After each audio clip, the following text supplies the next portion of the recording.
So CSS, like JavaScript, like DOM, like HTML for that matter, goes through security, privacy, accessibility reviews. Is it going to leak private information? Is it going to potentially compromise users' security? Or does it create an attack surface for people to try to gain unauthorized access to machines? Is it accessible? Can people, without sight, without hearing, with limited mobility, are there ways for them to still do things and do this thing? Whatever their accessibility restriction is. I mean, that's emotional in a lot of ways. CSS is emotional.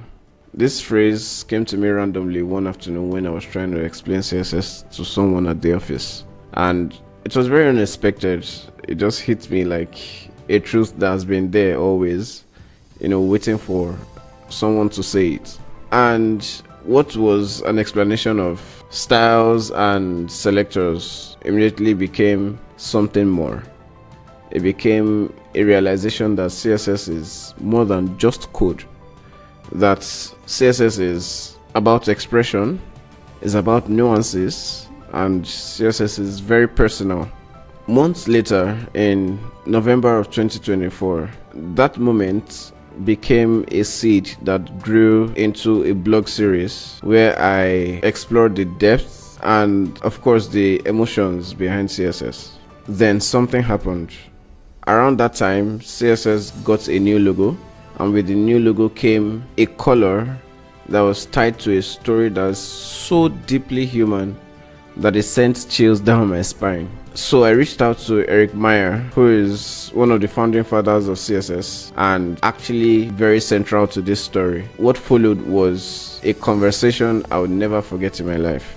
This video is a piece of that moment, and it is emotional, it is educational, it is inspirational. And I promise you, after seeing this video, you will never look at CSS the same way again. The community respects you, right? And it's something that helps for Rebecca to live on, right? And that's really a beautiful thing. And you've already mentioned that Rebecca was a joyful person, right? She basically laughed at everything, and she was quite a curious person. I mean, I read the eulogy you wrote, and I read some other things you also wrote. She was curious, she was quite creative, she was witty and assertive, right? These things, I want you to talk a lot on it and describe how you think those things might translate, into a more vibrant or honest approach to how you write CSS. I mean, finding joy and meaning in what you do.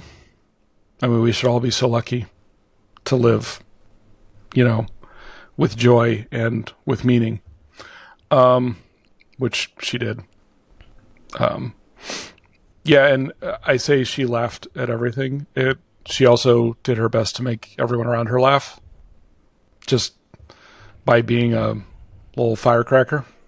I called her Little Spark, like from the time she was probably 6 months old, because you could just see it. You could see it in her eyes. Bringing, I guess it's not so much bringing those particular qualities to what you do. Bring yourself to what you do. If you're joyful and curious, bring that to what you do and what you create. If you're, reserved and analytical, bring that to what you do. There's more than enough room in this world for all kinds of approaches to things. I mean, if you're spiteful and insulting, maybe don't bring that to what you do.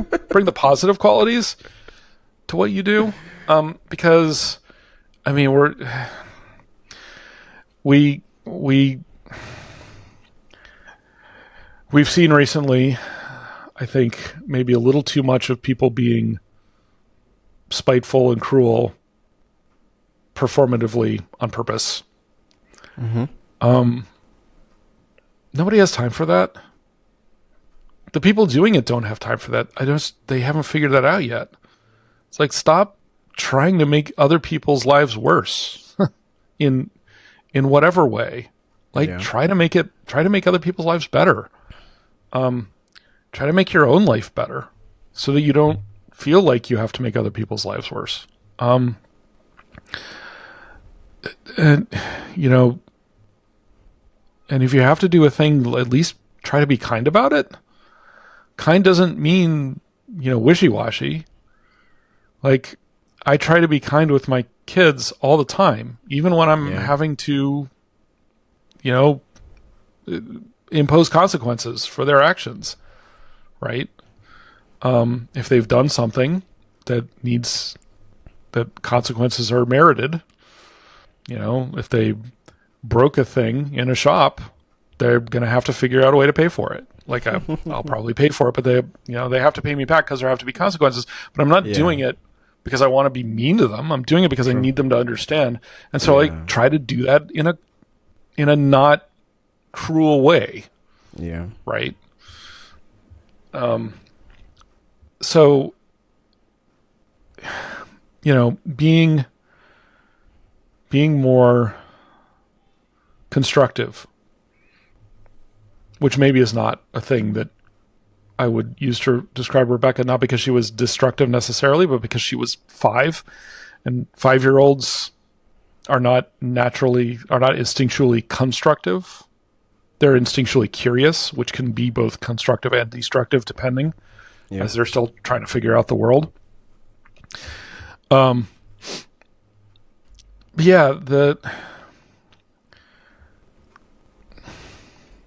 Just try to, you know, be a force for good. Sometimes that's good trouble, right? She would prank people, but never like in a mean way.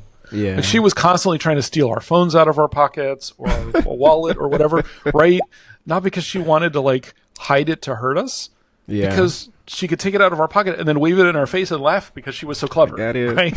Like, I got your phone. You'd be like, oh, no. Right? And she would be laughing her head off because she's like, oh, I'm so clever, and you're not mad. Right? Like, if you were mad, she would usually shut it down. And we tried not to be mad in general.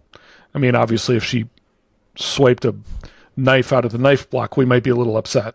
But then, you know, try to explain afterwards, look, sweetie, this is why. So, yeah, that it's hard to put those two things together in some ways, because humans are so complicated and adults are very complicated, and I think sometimes are more complicated than they need to be. True. You know, maybe be a little more childlike in the sense of, is this a good thing or a bad thing? Is it going to hurt or is it going to help? Yeah. Like, sometimes that's all the question you need to ask. And even if you think this is going to hurt, but I still think I need to do it, like, really ask yourself why. And if it really is, well, no, this is necessary for future improvement. Like, as a parent, it's going to hurt my child to take this Band-Aid off, but I need to because the Band-Aid needs to be changed, or plaster, for those who use the British term, right? I have to do something about the nail that they went through their foot. Yeah. This has not happened to me, but I knew kids that it happened to. Like, you got to take the nail out. It's really going to hurt, but you can't leave it there. Right? Yeah. So, long term, it's better to take the nail out and treat the problem than it is to leave the nail in, even though it's going to hurt, right? But, I think as adults, sometimes we tie ourselves up in, well, I have to do this because it's necessary. Is it? And if it is, what is the least cruel and hurtful way you can go about doing it? And, I think most kids, at least kids who have not been treated cruelly themselves, default to that. They default to not doing things in a cruel way. They may do things that are cruel unthinkingly, but once they've learned, they stop. generally. Again, unless they've been treated cruelly. Children do learn from how they're treated. So we always try to keep that in mind. And I think bringing those kinds of instincts, so sort of more child-like instincts, to development and to what we create, right? What we put into the world, I think is very important. And, having community in mind. Like, will this help or harm communities? Because we're not in this alone. We're not. There's basically nobody in this world who is absolutely 100% an individual success or failure, right? I come from a country that has a very individualist ethic, but I think we've maybe taken it a little too far sometimes. And because we live in a society, right? Whatever society that is. I live in a society that's different than yours, but in almost, I think probably in every fundamentally important way, they're the same. People are basically the same everywhere. This is one of the things that I've learned traveling over the years and going to countries that have cultures that are very different from mine. Like, culture can be very different, but society generally is, we'd all like to live our lives and, meet basic needs and be happy. Really not much more to it than that, I feel like sometimes. And we get so tripped up in the weird details that as adults we layer on top of things. But I don't know if that answered your question. But that really that was quite robust. It's also clear and had a lot of answers that it has actually answered another question I had. So I'm also going to skip that now.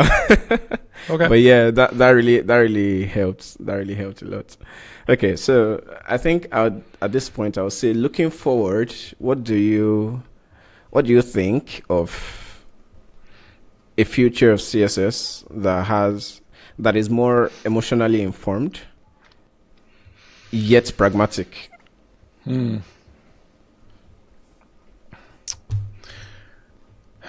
I think we'll continue to get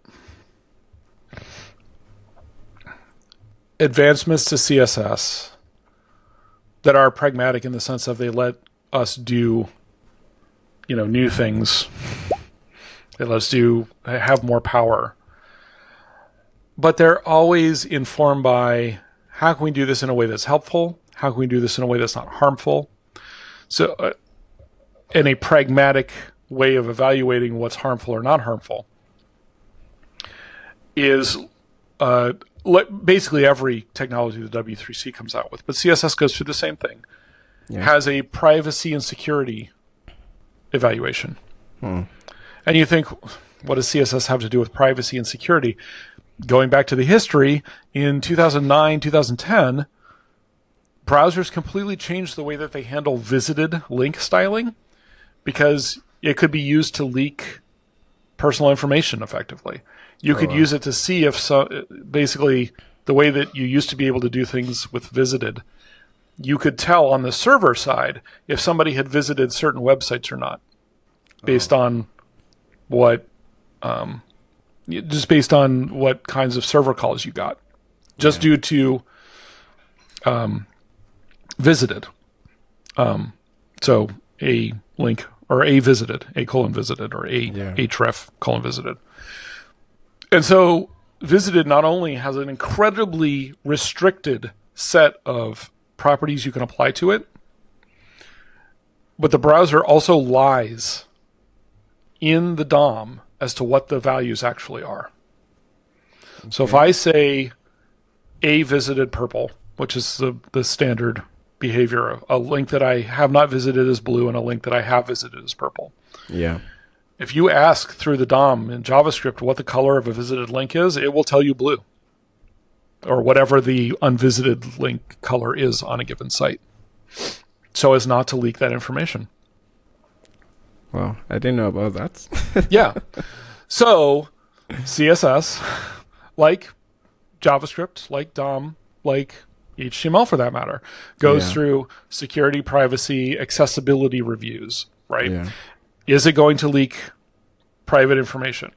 Is it going to potentially compromise users' security? Or does it create an attack surface for people to try to gain unauthorized access to machines? Is it accessible? Can people, without sight, without hearing, with limited mobility, are there ways for them to still do things and do this thing? Whatever their accessibility restriction is. That's emotional in a lot of ways, right? Because if CSS leads to someone knowing that you've been to a website, that can have very emotional consequences. Cause major emotional damage if somebody says, I know you've been to this site and I'm going to blackmail you or put you in jail because my country has websites that you are legally not allowed to access. Like, those countries exist in the world. I might be in one of them.